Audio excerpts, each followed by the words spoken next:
Does this sound familiar? You know what the next step is. It's even small enough that, in theory, it's 100% doable.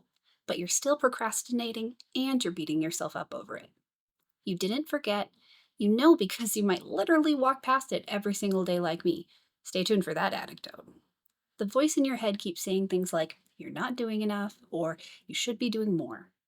And often these thoughts spiral into what, in my opinion, is the most painful one. What's even the point? You're not deciding to procrastinate.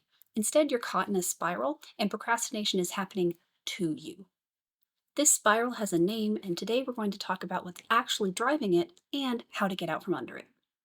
Hi, I'm Cass Winter. I help neurodivergent and chronically ill people close the gap between their ambitions and what they actually get done, using a system that was built for the way their brain and body actually work. I've been navigating neurodivergence and chronic illness my whole life, and I have figured this out so you don't have to. So if you're tired of advice that wasn't built for your brain or your body, subscribe because you're in the right place. Before we get into this, I want to be clear about something. I'm not going to tell you that shame is always a liar, or that you should just ignore it, or that positive thinking will fix this, because that's not true. And you've probably tried that enough times to know it doesn't work.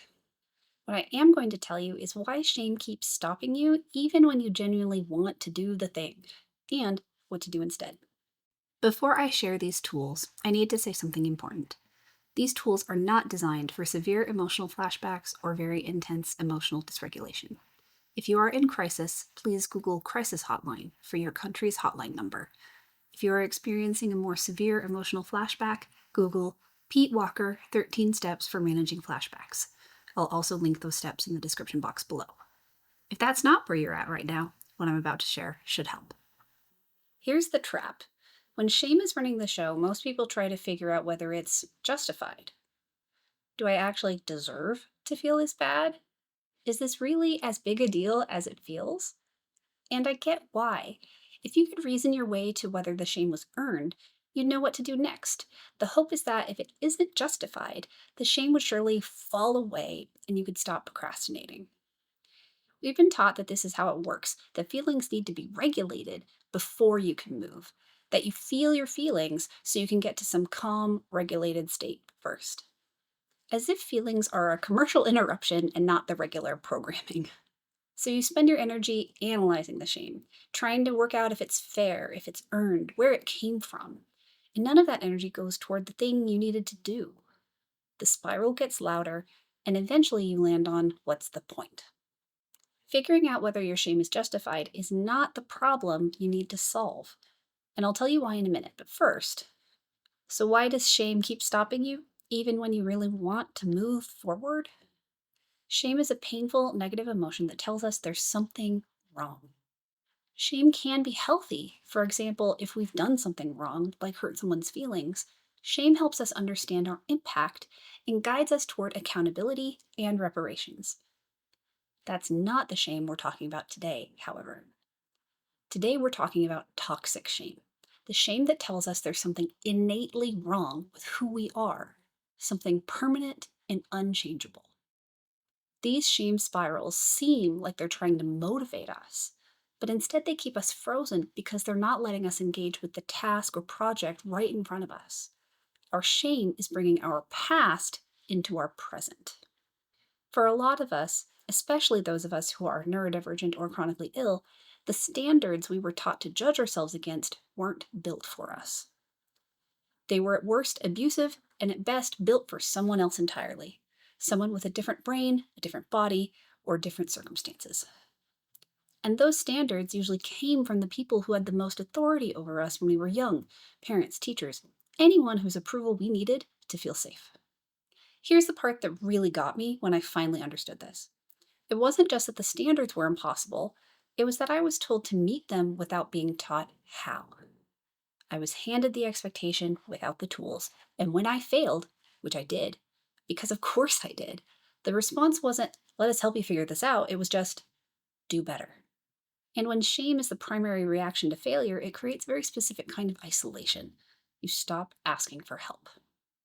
Not because you're proud, but because needing help starts to feel like evidence that something is wrong with you. I didn't even know I could ask for help. It genuinely didn't occur to me that that was an option. So you carry it alone, and every time you fall short of a standard, the shame gets louder. Oof, that was really heavy. So let me tell you about one example of how shame kept me frozen recently. I have two cats, Oreo and Kayla. Oreo struggles with a sensitive stomach, which means he vomits a lot. And because cats are cats, it's almost always on carpet. A while back, things had gotten bad. 6 vomit stains needed to be dealt with, and I kept not dealing with them. Days went by, then weeks. I was stepping over 4 of those stains multiple times a day, and every time I did, this voice in my head said some version of, "What kind of person lives like this? I don't deserve anything good." Not, "I'm tired and this is a lot," not, "I'll get to it this weekend." Straight to unworthy. Straight to, there's something innately wrong with me. That's what I mean when I say the shame isn't about the task.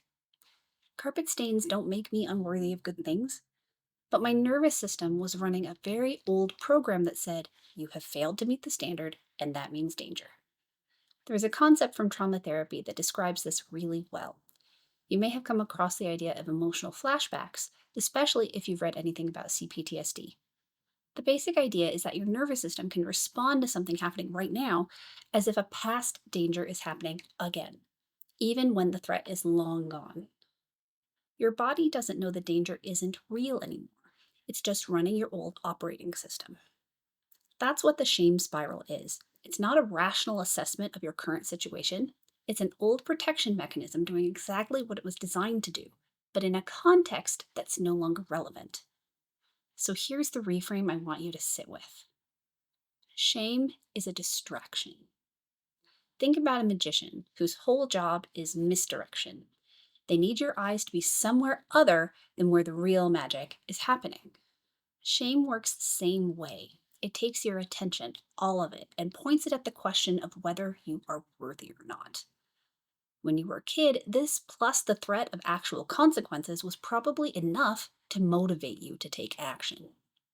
But now that your circumstances are different, all you're left with is the shame, which is the opposite of motivating. It's freezing.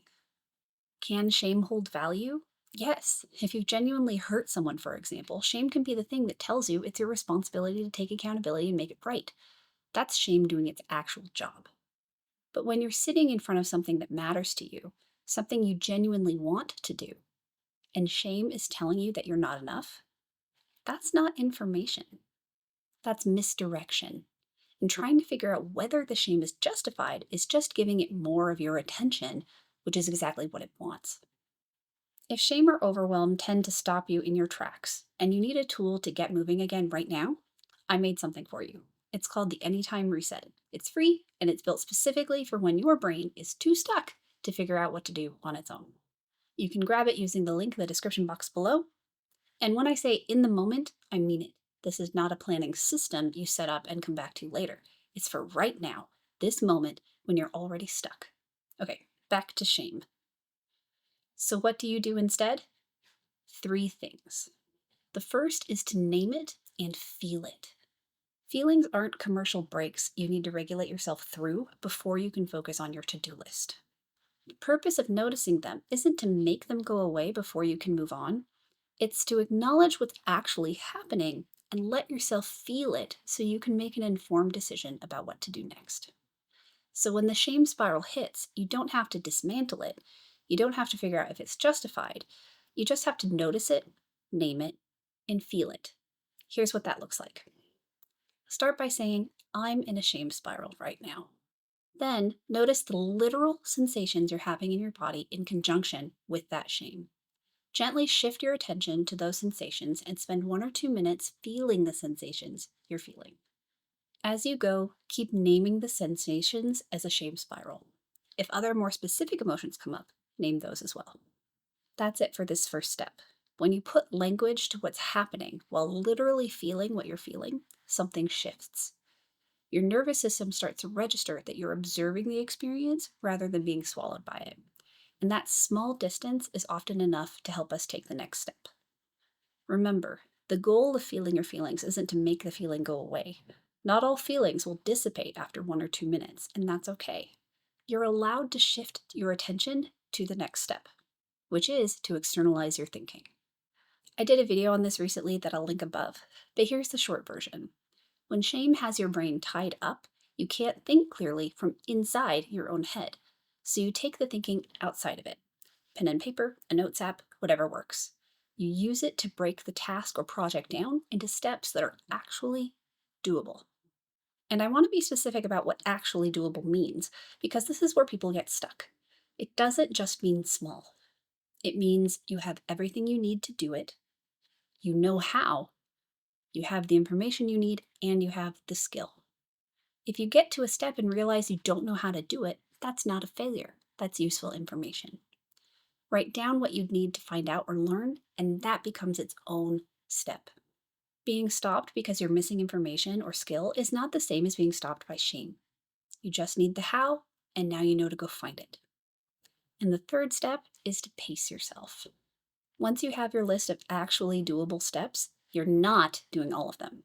You're picking one, maybe two, if you genuinely have the capacity right now.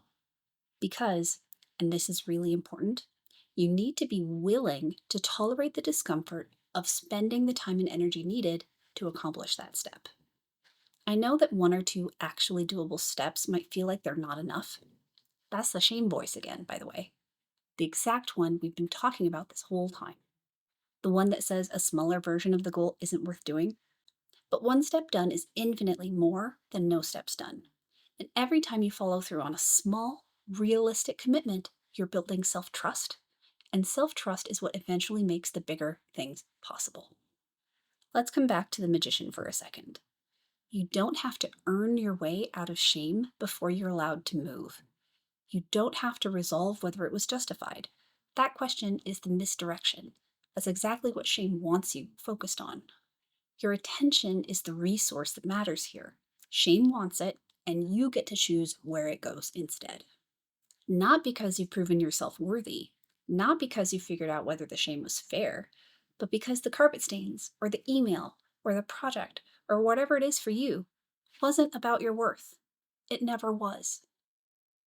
You name the spiral and feel your feelings. You take the thinking outside your head.